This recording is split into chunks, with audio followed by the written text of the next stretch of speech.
L'église de la Sainte Martyre Paraskev à Rudar, près de Leskovac, est la plus ancienne église de cette région.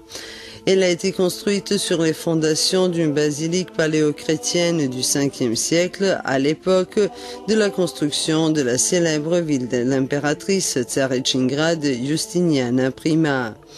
Pendant la domination turque, l'église de Rudar était le centre spirituel non seulement de Leskovac, mais aussi de la région dans un sens plus large. Et aujourd'hui, dans ce complexe ont lieu des événements qui rassemblent un grand nombre de personnes. L'un de ces événements est le rassemblement ethno de la jour du Saint-Vide qui dure plusieurs jours. L'église à Rudar est consacrée à la sainte martyre Paraskev, la romaine, une sainte chrétienne qui a subi un martyre dans les régions de l'Italie actuelle au IIe siècle. Son culte est très respecté dans cette région. L'église a obtenu son aspect actuel en 1799 lorsqu'elle a été restaurée. Sa reconstruction a été financée par les citoyens riches de Leskovac qui ont résisté au système féodal de l'Empire ottoman de l'époque par l'idée progressiste de Saint-Sava. On croit que sous le règne de l'empereur Justinien, il y avait une agglomération chrétienne importante sur les collines au sud de Leskovac, dont cette église faisait également partie. Avec l'arrivée des Slaves à la fin du 6e ou au début du 7e siècle, cette agglomération a été détruite et avec elle cet endroit de culte du christianisme précoce. Une fois christianisés, les Slaves ont commencé à reconstruire les églises et il est supposé que l'église de Rudar a été restaurée à l'époque des Nemanjić, dit le prêtre Miroslav Jovanović, auteur d'une monographie sur cette église et ancien chef de la paroisse de Rudar. À cette époque, la diaspora grecque était très puissante dans la région et les évêques, les phanariotes qui vivaient à Niš, venaient souvent à Leskovac et précisément dans le complexe de l'église de Rudar, qui fut leur résidence pour Leskovac.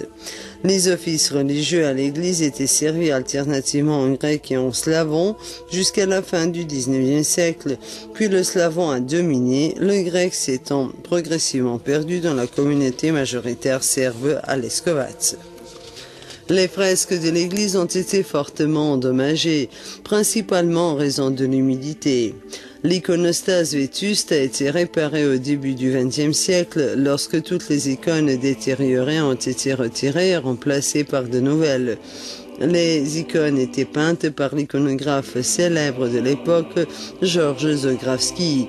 La structure de l'iconostase a été restaurée à nouveau il y a 7 ans. Peut-être encore plus importantes que l'iconostase sont les fresques sur les murs de l'église.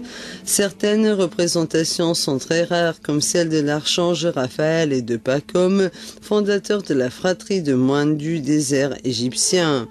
Sous cette couche de fresques qui ont été réalisées en 1815 s'en trouve une autre avec de vieilles fresques qui datent probablement de la période Nemanjić et peut-être d'une période antérieure. Des informations à ce sujet ont été trouvées dans des écrits faisant partie de certains documents, mais malheureusement cette couche de fresques a été complètement détruite et ne peut pas être restaurée, dit le prêtre Miroslav Jovanović. Après la Première Guerre mondiale, une couche de mortier a été appliquée sur les fresques au plafond en vue de les protéger, mais cela a été mal fait. Il est nécessaire d'enlever cette couche pour que les fresques voient le jour.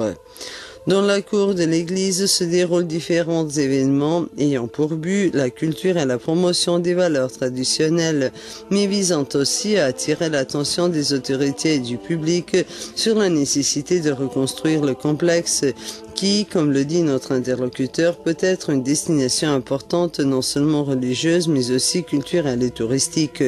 Ici se déroulent des rassemblements tels celui de la Sainte Paraskev le 8 août, des compétitions de catéchisme en marque le jour du Saule et d'autres événements qui se réunissent ici des meilleures des personnes du sud de la Serbie et d'autres parties de notre pays de la diaspora. Et le jour de la Saint-Vide a lieu un rassemblement ethno. religion. Ce jour-là, dans l'hôtellerie de l'église, sont organisées des expositions de plats serbes anciens, des travaux manuels folkloriques, des groupes de chant et de danse présentent leurs programmes, ainsi que des musiciens ethno et des comédiens connus. Cette année, l'actrice connue Ivana Gigon est intervenue le jour de la Sainte Vide.